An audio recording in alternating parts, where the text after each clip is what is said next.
that cell phone episode. Yes.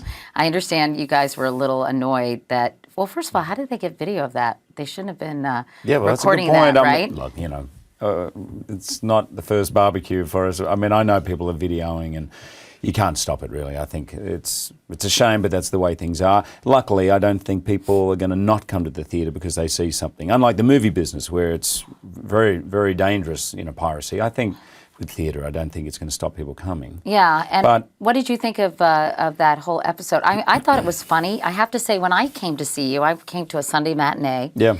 And there was some lady, I think, in the third row or something, the left side of the stage, if you're facing out. Yeah. And she was talking, or she was doing something, and it was distracting because I wasn't sitting that far from her. And you started talking to her in the middle of the play. Do you remember that? Yeah, I do. Yeah, and what was she doing, by the way?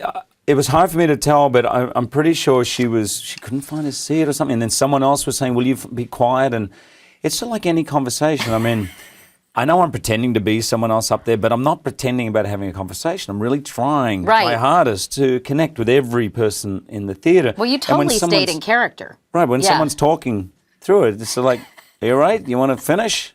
Yeah, it's up to you. Unless you got a better story, you want to tell your story." And funnily enough, it kind of breaks that fourth wall immediately, and it works well. But you were once in front of her, you couldn't understand what she was saying. Well, no. I just know that she was noisy, and then I thought, was it an elderly person who was having trouble? I just couldn't figure it out. I thought you handled it really well. Until later, that they came and apologized and found out it was a very elderly lady. Oh, really? Who couldn't find a seat. Oh. And I thought, I might have been a little tough. But it was becoming an issue because people were talking. But anyway, poor thing. Aw. But well, did she get to meet you? No. No. And what happened with the cell phone? It just started going off and nobody was answering it, or?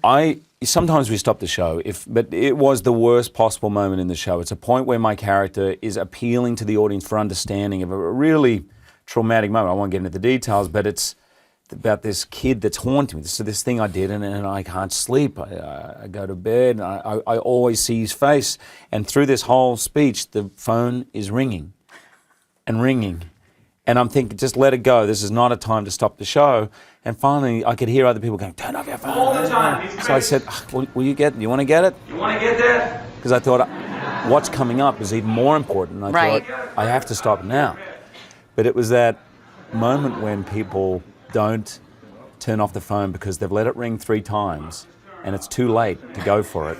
And they're thinking, I know, I'll pretend it's someone else's.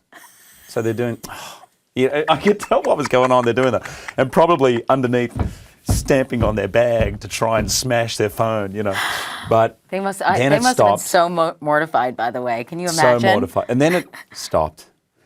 And just about to start, it starts ringing again. So whoever's insistent.